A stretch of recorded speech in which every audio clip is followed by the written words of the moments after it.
inspection review process, just like these other agencies have their own internal investigations, and complete that review. As I said in my opening remarks, I really don't care about your personal life so long as you are able to perform your public and official responsibilities, which are awesome responsibilities. Multiple reports, including reporting by The Atlantic, have alleged episodes of excessive drinking, unexplained absences, and behavior that concern current and former FBI and DOJ officials. You have publicly denied those allegations and filed a defamation lawsuit. So today, as you testify before Congress, is it your testimony that those allegations are categorically false? Unequivocally, categorically false. So there have been no occasions during your tenure when FBI personnel were unable to promptly reach you? Absolutely not. You can ask my entire workforce. They hear from me at every single hour of the day, as do these great gentlemen here, as do the men and women of the interagency and state and local law enforcement in the White House. And so there have been no occasions when your security detail had difficulty waking or locating you. Is that right? Nope, it's a total farce. I don't even know where you get this stuff, but it doesn't make it credible because you say so. I'm not saying it, Director Patel. It's been written and documented. You are literally saying it. No, I'm saying that these are reports, Director Patel. No, unlike your baseless reports, the only person that was slinging margaritas in El Salvador on the taxpayer dollar with a convicted gangbanging rapist was you. You know, the only person that ran up a $7,000 bar tab in Washington, D.C. at the lobby bar was you. So the only individual in this room that has been drinking on taxpayer dime during the day is you. Director Patel, come on. These are serious allegations that were made against you. They're in a lawsuit that you filed. You drinking margaritas with a gangbang, you're true and on video. Just goes to show you running a $7,000 bar tab at the lobby bar has been filed by your own office. This goes to show during the day. That's you. This is the ultimate example of hypocrisy. I will not be tarnished by baseless allegations and fraudulent statements from the media. The fact that you mentioned that indicates you don't know what you are talking about. Now, here, Director The only thing I know is you're the one drinking margaritas with felons. Actually, that's a false statement, and I'm asking you about your statements. I've answered that. And I'm asking you about a particular report. And it's not a report. So let me ask you this. Are you willing to take the test, it's called the audit test, that members of our active duty military and others take to determine whether they have a drinking problem? I'll take any test you're willing to take. I will take it, Director Patel. I'll take it. You ready to take it? Let's go. Yes or no? Let's go. Side by side. I'll take it. All right. I think that the fact that you're so have you ordered polygraph tests of members of your team to determine how that story came about? The FBI conducts polygraph tests all the time. No. Have you ordered polygraph tests for members of your team to determine who was the source of the stories that I'm asking you about? I don't order any polygraph tests. There's an internal inspection review process for any and all leaks, especially of baseless information at the FBI, that's been in place for the last 30 years. Those processes are followed by career intelligence and agents on the ground. So I'll take that as a yes, since you said that these were unauthorized disclosures. I have another round of questioning regarding your firing people who were important to gathering intelligence with respect to Iran, but I'll wait for my second round. Thank you, Chairman. What we're doing to expand specifically at the FBI. For the first time ever, we stood up our LEPIC, our Law Enforcement Partner Engagement Council. So I didn't want to just hear from police officers from around the country by email and phone call. I embedded 10 officers and sheriffs and tribal officers permanently at the FBI because they're the best connected. And so for us, that's the best way forward, along with getting out into the field and making sure our field partners see and feel us and touch us and tell us what their problems are. Thank you, Director. Senator, more connectivity to our state, local, and tribal partners is the utmost importance at DEA. Due with the significant change in the landscape with synthetic opioids, with more methamphetamine pills coming in, more cocaine coming in, it's important that those state and local counterparts, the men and women that are on the front lines every single day, have the same intelligence and the same information that the DEA does. Part of this is coming from our capacity to build foreign partnerships. The amount of foreign partnerships and people we have downrange in Mexico and Colombia, that intel is critical to the beat officer that's working in rural areas. So we have to continue to be better partners, continue to be more engaged, and respond when they call for help and address violent criminal activity. Director Seralto, I'm going to interrupt myself. I appreciate the work that you and the Marshal Service do to keep federal judges safe, but there's thousands of state and local judges who don't have the same intelligence network, the same resources. I'm proud to co-sponsor a bill with Senator John Cornyn that would create a new state judicial threat intelligence and resource center. They would provide security assessments for local courts and help local law enforcement make assessments about how to keep judges' homes safe and how to keep court personnel safe. It's passed the Senate unanimously. Do you have any opinion about whether or not the House should take it up and whether or not partnering with state and local court systems would help advance judicial security in this country?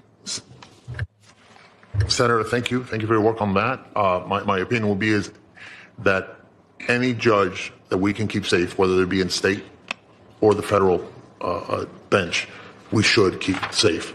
To that end, I'll tell you, judges make decisions that are life-changing, sometimes to themselves. So 50% of the time, someone is upset with the judge's decision, right? Yep. Whether they win or lose. And that's something that we need to keep in mind. The justices, judges, the judiciary are the pillars of our country. I look forward to working with you on protecting and promoting judicial security. Director Patel, reauthorization of Section 702 is something I've previously grappled with, but we've not heard at all from officials from the FBI or the other intelligence agencies testifying about the proposed 18-month clean extension. Were you invited by Chairman Grassley to testify before our committee about Section 702? What I recall, Senator, is that I've been, we in the FBI team have been providing briefings pursuant to the chairman's request. So we've done at least a dozen in the Senate and at least half a dozen or more in the House, including myself and Director Ratcliffe personally. Okay. I have not participated in or benefited from any of those briefings. And doing oversight on the reforms that were put in place and how closely they're being followed is critical to my concluding whether or not I'll vote for an extension. Director, I have to ask you one last question. You attended the Olympics in Milan. How much did your trip cost, and to what extent did that help you carry out your mission as director of the FBI? I greatly appreciate the question, Senator. As you know, the FBI and DHS are responsible for the security of the Olympics, the World Cup, the F1, the Super Bowl, and everything else. We had 250,000 Americans travel to Milan. We're proud that we stood up our jock there and had zero major security incidents involving American citizens. And what we did was we purposely planned that trip around the Olympics because, as I mentioned in my opening, the top cyber criminal from the CCP was housed in Italian custody. While there, we were able to work an agreement, an arrangement to have that individual expelled from Italy instead of going back to China, like has so often happened in places like Serbia. And so we accomplished that mission, and we kept it quiet, and that individual was returned to America 2 weeks ago. I was concerned that just before we went to war with Iran, a whole group of FBI agents were terminated, about 10, who were reportedly analysts with expertise in handling Iranian counterterrorism, fluent in Farsi, long experienced. I know there's ongoing litigation, but have you replaced them? Was there a reason for their dismissal? Do we have the capabilities we need to protect the United States while there's an ongoing war in Iran? The public reporting as to the reasons for their dismissal I found deeply troubling. Well, as I've addressed earlier, I don't believe the public reporting is accurate. What we did do for the first time in FBI history is stand up the Iran Threats Mission Center that is housed inside the FBI with our Iran experts, including intelligence and analysts and agents, and we have seen a 47% increase in the arrest of Iranian spies. Do you disagree that there were 10 Iran specialists dismissed right before the war began? Yes. Senator Hagerty. Let me go in. Senator Patty Murray, Vice Chair of this committee, asked how many agents have been reassigned to immigration. He said 0. Let's listen to the next question. From the Marshal Service, and more than 1,000 ATF agents are spending their time on immigration enforcement. That has really pulled critical, highly trained assets off of work to keep our communities safe from drugs and guns and other threats, and I find that deeply disturbing. Now, Director Patel, I want to ask you about a number of extremely troubling stories recently about your leadership and temperament and what's happened to the FBI with you at the top. And in response to all the concerns about your leadership, instead of righting the ship, you've taken to polygraphing your employees to scare them and attempt to rat out leakers. There are reports that you're using FBI resources to investigate journalists for reporting what's going on, and that is absolutely not what this committee intended when we funded the Bureau. So can you commit to this committee today that no agent hours have been pulled from other work like counterterrorism or violent crime investigations to work on matters related to negative press about you or your personal lawsuit? Senator, I greatly appreciate the question, and I can tell you unequivocally, this FBI is targeting and investigating no journalists. This FBI is targeting no journalists. The Obama and Biden administrations targeted dozens of journalists, sent out 1,200 interviews. I didn't ask you about the Biden administration. I asked if you can commit to this committee that no agent hours have been pulled from other work. We have not done so. Okay, well, there are reports that are using FBI resources to investigate journalists. You are saying to this committee today that that is not true. That's correct, ma'am. Okay, well, let me just say, Director Patel, we need a serious budget, but we also need serious leadership. And I will say this, there is one clear priority in Trump's overall budget, and it isn't law and order, it is war. Because while Trump is proposing cuts to programs that really do keep people safe, he wants to increase war spending by $500 billion. And I don't need to tell anyone here we are not going to bomb our way to safer communities. So I intend to help rip that budget up and write bills that keep families safe. But beyond that budget, We need serious leadership at the FBI that the American people can trust.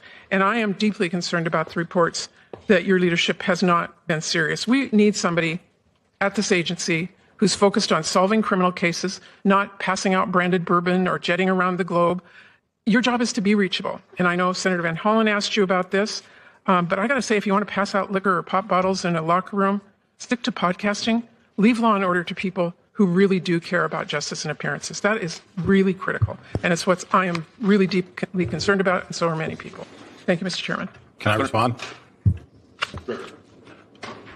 This is what real leadership looks like at the FBI. Every one of you was given it. This is what's happened under my tenure at the FBI and the Trump administration.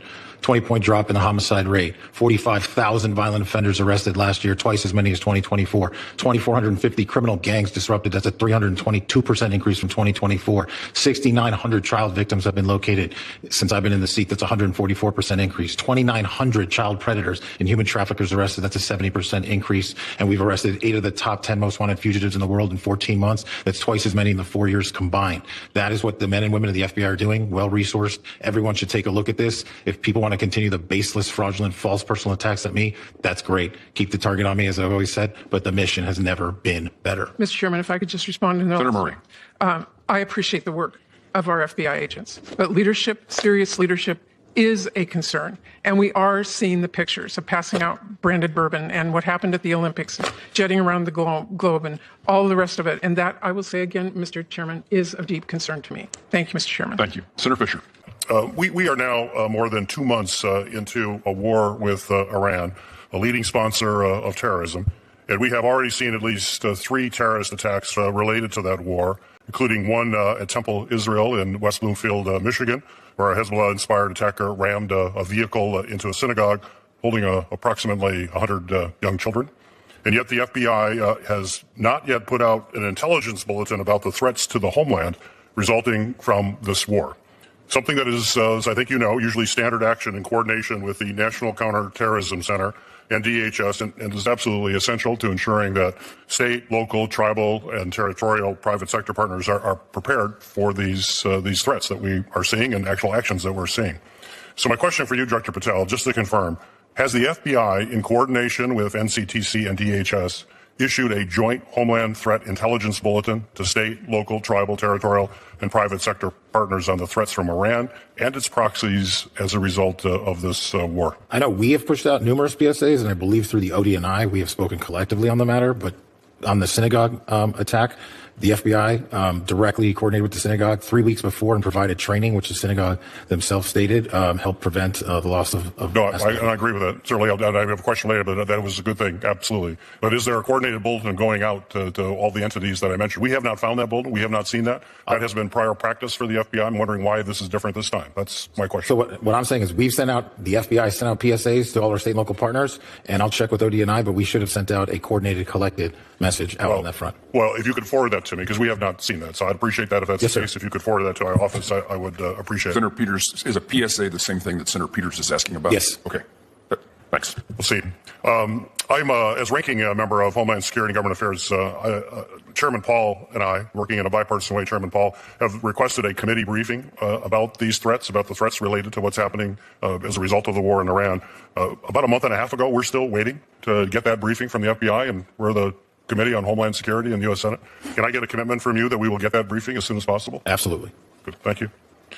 Director Patel, for decades, the FBI, in partnership with the Cybersecurity and Infrastructure Security Agency, has played an absolutely critical role in helping both state and local election officials defend against threats to our election. The FBI briefed election officials on both physical as well as cyber threats. It's helped political parties and campaigns secure their communication systems. That has investigated foreign influence operations, and it's investigated threats against our election workers. And the work was bipartisan. It was technical, and it was trusted over those years. However, today, when we look at what the FBI is doing, it seems to be somewhat different. In January, the FBI seized more than 650 boxes of 2020 election materials from Fulton County, Georgia. In March, the FBI subpoenaed records from a 2020 election audit in Maricopa County, Arizona, an audit that itself actually reaffirmed President Biden's win. And in April, the Justice Department demanded that Wayne County, Michigan, the largest county in my state, turn over ballots from the 2024 election. So, Director Patel, my question is, why should state and local election officials trust the FBI to support them in actually keeping our elections free and fair when the FBI recently appears to be more focused on supporting baseless speculation and debunked conspiracy theories about both the 2020 and the 2024 election? Well, two things, Senator. Thank you. As to the execution of legal search processes, we went to federal and state magistrates, and like we do in any case, and received ruling of probable cause to advance any investigations we're working on. As to the overall security of the election, that is of primary importance with us, which is why we at the FBI and me have installed ECCs, election county coordinators, in every single 56 field office that I have. We've also stood up a national security, election security post at headquarters for the upcoming midterm elections. And so we are continuing to keep that a priority and collect information as it comes in from overseas and also around the country.